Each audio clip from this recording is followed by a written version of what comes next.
This is the second video about St. Thomas Aquinas and his writings on the best form of government.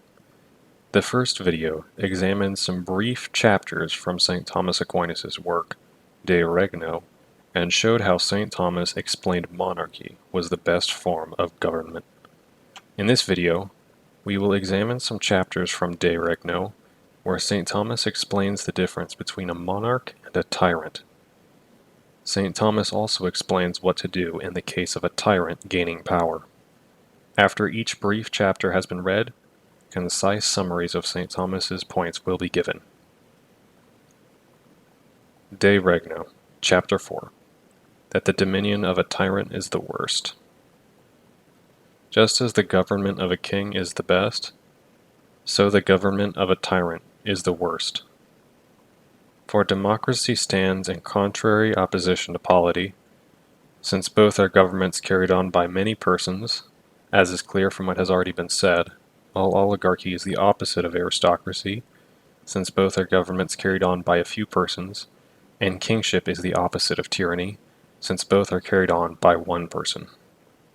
Now, as has been shown above, monarchy is the best government. If therefore, quote, it is the contrary of the best that is the worst, end quote, it follows that tyranny is the worst kind of government. Further, a united force is more efficacious in producing its effect than a force which is scattered or divided. Many persons together can pull a load which could not be pulled by each one taking his part separately and acting individually. Therefore, just as it is more useful for a force operating for good to be more united, in order that it may work good more effectively, so a force operating for evil is more harmful when it is one than when it is divided.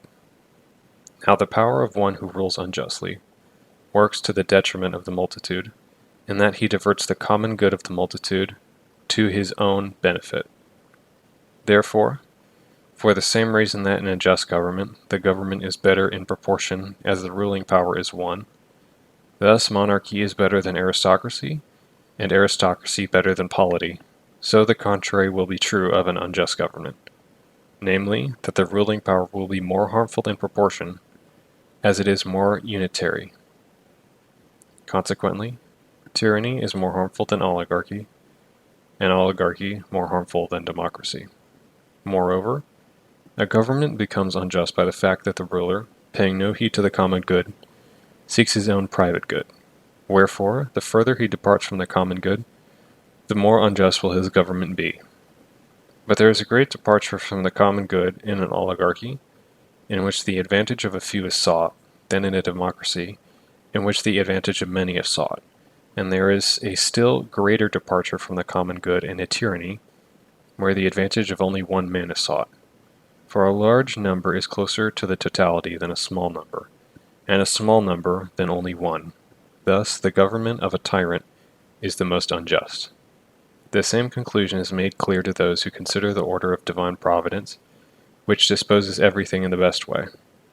In all things, good ensues from one perfect cause, i.e., from the totality of the conditions favorable to the production of the effect, while evil results from any one partial defect.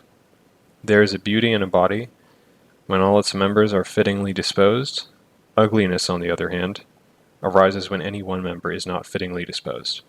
Thus, ugliness results in different ways from many causes, beauty in one way from one perfect cause.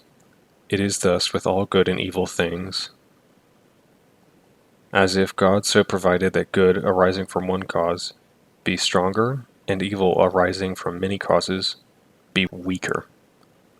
It is expedient, therefore, that a just government be that of one man only, in order that it may be stronger.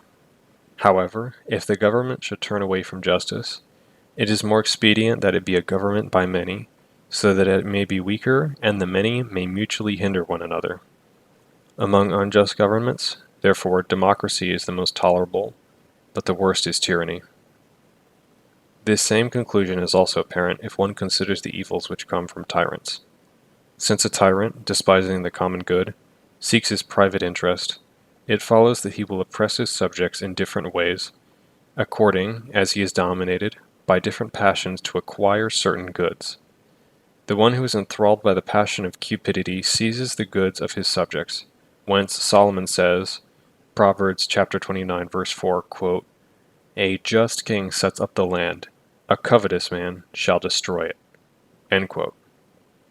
If he is dominated by the passion of anger, he sheds blood for nothing, whence it is said by Ezekiel, quote, "Her princes in the midst of her are like wolves ravening the prey to shed blood." End quote. Therefore, this kind of government is to be avoided, as the wise man admonishes, Sirach, chapter 9, verse 13, quote, "Keep far from the man who has the power to kill," end quote, because he kills not for justice's sake, but by his power for the lust of his will. Thus, there can be no safety. Everything is uncertain when there is a departure from justice. Nobody will be able to firmly state, this thing is such and such, when it depends upon the will of another, not to say upon his caprice. Nor does the tyrant merely oppress his subjects in corporal things, but he also hinders their spiritual good. Those who seek more to use than to be of use to their subjects prevent all progress, suspecting all excellence in their subjects to be prejudicial to their own evil domination. For tyrants hold the good in greater suspicion than the wicked, and to them the valor of others is always fraught with danger. So the above-mentioned tyrants strive to prevent those of their subjects who have become virtuous from acquiring valor and high spirit, in order that they may not want to cast off their iniquitous domination. They also see to it that there be no friendly relations among these, so that they may not enjoy the benefits resulting from being on good terms with one another. For as long as one has no confidence in the other, no plot will be set up against the tyrant's domination. Wherefore they sow discords among the people, foster any that have arisen, and forbid anything which furthers society and cooperation among men, such as marriage, company at table, and anything of like character, through which familiarity and confidence are engendered among men. They moreover strive to prevent their subjects from becoming powerful and rich, since, suspecting these to be as wicked as themselves, they fear their power and wealth, for the subjects might become harmful to them, even as they are accustomed to use power and wealth to harm others. Whence in the book of Job it is said of the tyrant, chapter 15, verse 21, quote, "The sound of dread is always in his ears, and when there is peace, that is, when there is no one to harm him, he always suspects treason." End quote. It thus results that when rulers who ought to induce their subjects to virtue are wickedly jealous of the virtue of their subjects and hinder it as much as they can, few virtuous men are found under the rule of tyrants. For according to Aristotle's sentence, quote, "Brave men are found where brave men are honored." And as Tullius says, quote, "Those who are despised by everybody are disheartened and flourish but little." End quote. It is also natural that men, brought up in fear, should become mean of spirit and discouraged in the face of any strenuous and manly task. This is shown by experience in provinces that have long been under tyrants. Hence the Apostle says to the Colossians, quote, "Fathers, provoke not your children to indignation, lest they be discouraged." End quote. So, considering these evil effects of tyranny, King Solomon says, Proverbs chapter 28, verse 12, quote, "When the wicked reign, men are ruined," end quote, because, forsooth, through the wickedness of tyrants, subjects fall away from the perfection of virtue. And again he says, Proverbs chapter 29, verse 2, quote, "When the wicked rule, the people shall mourn, as though led into slavery," end quote. And again, Proverbs chapter 28, verse 28, quote, "When the wicked rise up, men shall hide themselves," end quote. That they may escape the cruelty of the tyrant, it is no wonder, for a man governing without reason, according to the lust of his soul, in no way differs from the beast. Whereas Solomon says, Proverbs chapter 28, verse 15, quote, "As a roaring lion and a hungry bear, so is a wicked prince over the poor people," end quote. Therefore, men hide from tyrants as from cruel beasts, and it seems that to be subject to a tyrant is the same thing as to lie prostrate beneath a raging beast. End of Chapter 4. Beginning summary. St. Thomas says that just as the government of a king is best, the government of a tyrant is the worst. St. Thomas says the reason monarchy is the best form of government is because of unity.